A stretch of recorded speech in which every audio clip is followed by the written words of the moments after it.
Ravi de vous retrouver pour cette nouvelle édition du journal de l'économie sur Sika TV.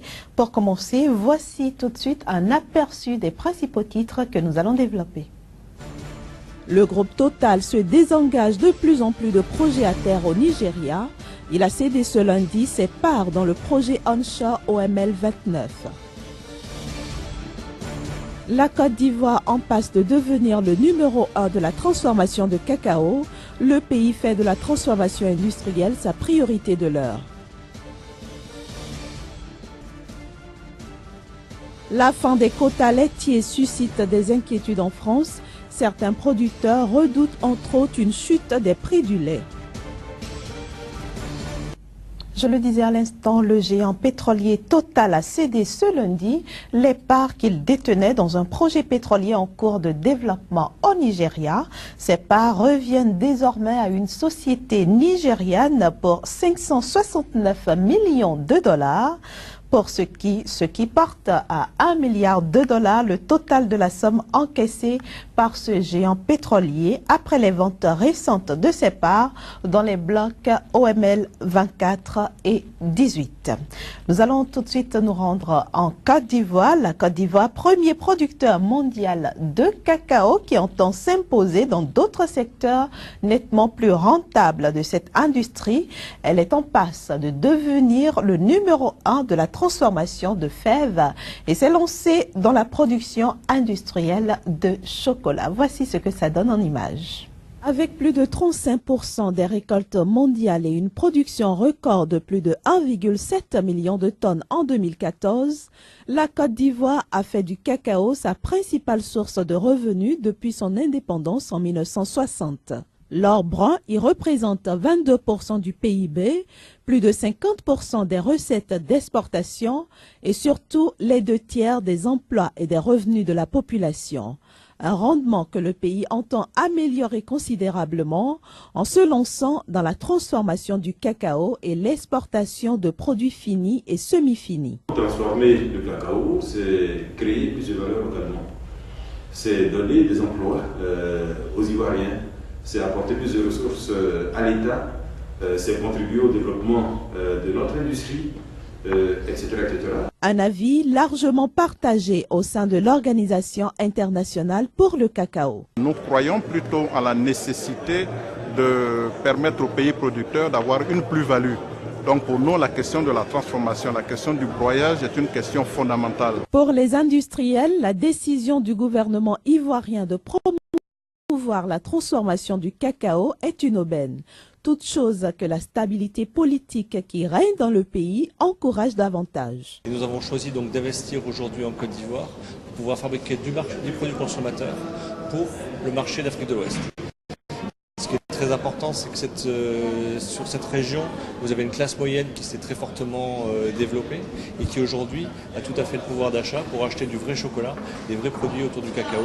Nous avons une relation très forte avec les planteurs, avec les coopératives et la marque C'est Moi est connue à l'intérieur du pays justement par notre relation d'achat de cacao et de partenariat avec des coopératives.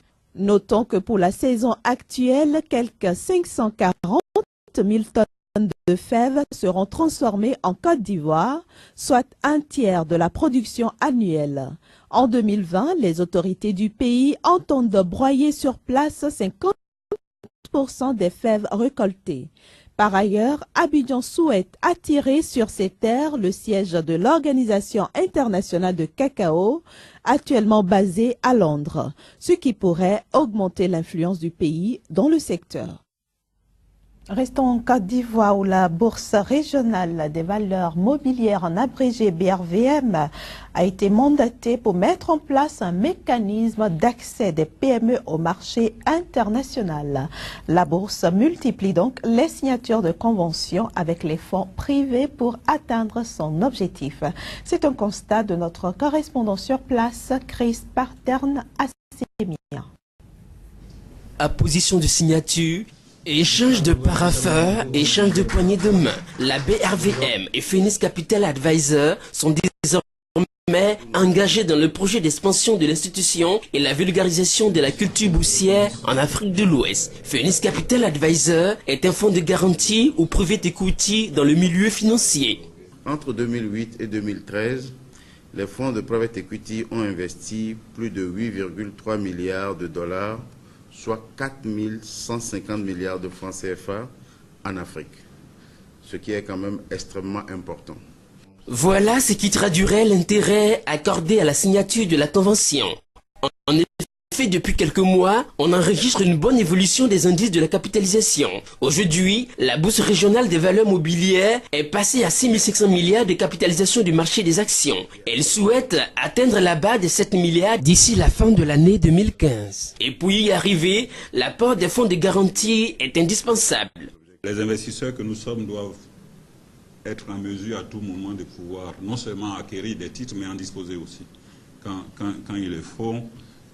Et ça, c'est l'un des éléments majeurs qui va donc nous permettre, nous, en tant que private equity, de pouvoir jouer le rôle que vous attendez de nous sur ces marchés qui, pour nous, sont des marchés extrêmement importants dans le développement de nos activités. Phoenix Capital Advisor vient ainsi renforcer et appuyer la réalisation de la mission de la BRVM, celle consacrée à la promotion des PME-PMI. Comme à Cotonou au Bénin il y a de cela quelques jours, un salon de la bourse régionale en vue de mobiliser des ressources est annoncé pour le mois d'avril à Bamako et Niamey au mois de mai. Mais déjà le 28 avril 2015, la BRVM sera à l'honneur à la bourse de Londres. En Europe, avec la fin des quotas laitiers, certains producteurs européens redoutent une chute des prix du lait et à long terme la fermeture des petites coopératives fromagères au profit du fromage produit en masse. Mais dans le Jura, éleveurs et fabricants de comté jurent vouloir s'imposer eux-mêmes des limites de production pour maintenir intacts les savoir-faire qui ont fait le succès de ce fromage.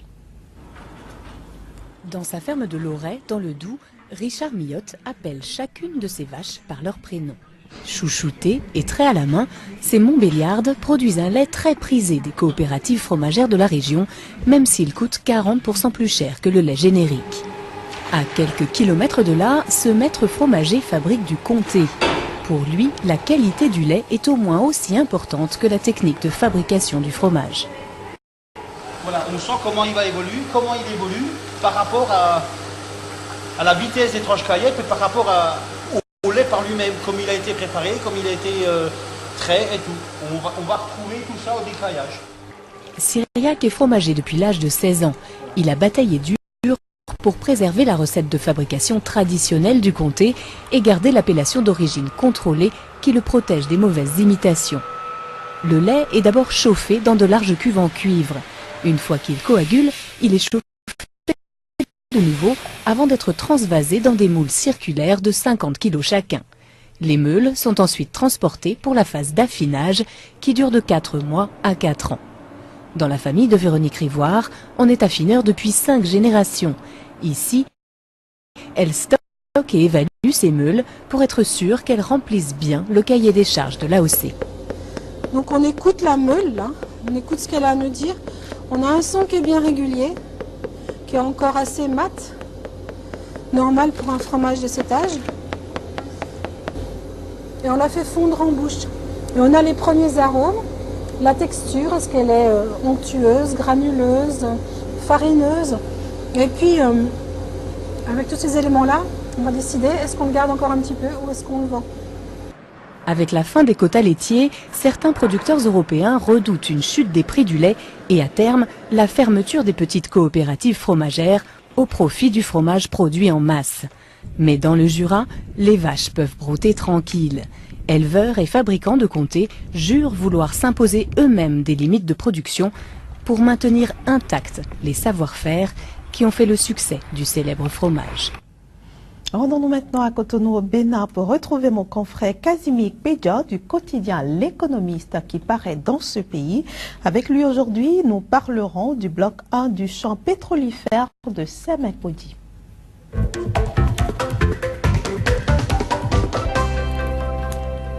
Casimir Pédia, bonjour. Bonjour. Ravi de vous retrouver ce lundi. Tout le plaisir pour vous. Alors, bloc 1 du champ pétrolifère de Séma au Bénin, le pétrole tarde à couler. C'est bien sûr la une qu'affiche aujourd'hui votre quotidien, L'Économiste. Alors, quelle est la situation exactement sur le terrain? Il faut dire que depuis 2008, le Bénin s'est engagé dans l'exploration de son sous-sol, notamment des réserves pétrolières il se pourrait qu'on ait au niveau de la mer. Alors depuis ce temps jusqu'à cette date, eh bien, on n'a pas senti grande évolution au niveau de l'État et au niveau aussi de la société Sapetro qui a en charge l'exploration et aussi l'exploitation de ce champ pétrolier. Alors, qu'est-ce qui se passe exactement là-bas? On ne saurait le dire avec précision, mais toujours est-il que selon les décisions du gouvernement, notamment la déclaration faite par le ministre en charge les ressources minières, Barthélémy Cassa, le bloc 1, parce que nous disposons d'environ 12 blocs sur les 125 km de côte maritime dont dispose le Bénin. Et donc, selon les informations, c'est que à la date du 31 décembre 2014, le Bénin devrait pouvoir s'inscrire dans le creuset des pays qui exploitent l'or noir au niveau du continent et au niveau du monde. Alors depuis ce temps jusqu'à aujourd'hui, rien et aucune information ne vient du gouvernement, encore moins de la société qui a en charge la gestion et l'exploitation. Autrement dit, nous avons 3 mois de retard. Comment est-ce que vous justifiez cet état de choses? 3 mois de retard déjà qui sont forcément facturés soit aux pauvres béninois ou bien à la société qui du jour au lendemain va rentrer en possession de ces sous. Alors 3 mois, c'est beaucoup de francs CFA déjà gaspillés dans cette exploitation. Cette situation s'explique simplement par le fait que au niveau du gouvernement, au niveau de l'État, on bavarde beaucoup, on communique beaucoup et forcément on n'annonce pas les vraies valeurs. On essaie de tronquer un peu la recherche et on fait croire aux populations, au monde entier que nous disposons forcément de l'or noir, alors que les études réelles, les études pouvant nous permettre de disposer de cela, les études sont biaisées et forcément quand ça se passe comme ça, vous savez, en économie surtout en termes d'exploitation minière, ça ne trahit pas, les résultats sont là et c'est déjà ces 3 mois et je suis sûr, je ne suis pas un oiseau de mauvais augure, mais les jours prochains, le Bénin va davantage alourdir son adroise en termes de résultats non encore espérés au niveau de l'exploitation. À vous entendre, on a envie de demander, est-ce que le Bénin peut enfin espérer un jour disposer d'une plateforme offshore? Oui, lorsque vous avez le schéma qui suit, c'est que vous constatez que le Bénin étant bien situé au niveau du Golfe, il n'est pas normal que nous ne puissions pas disposer de ressources pétrolifères.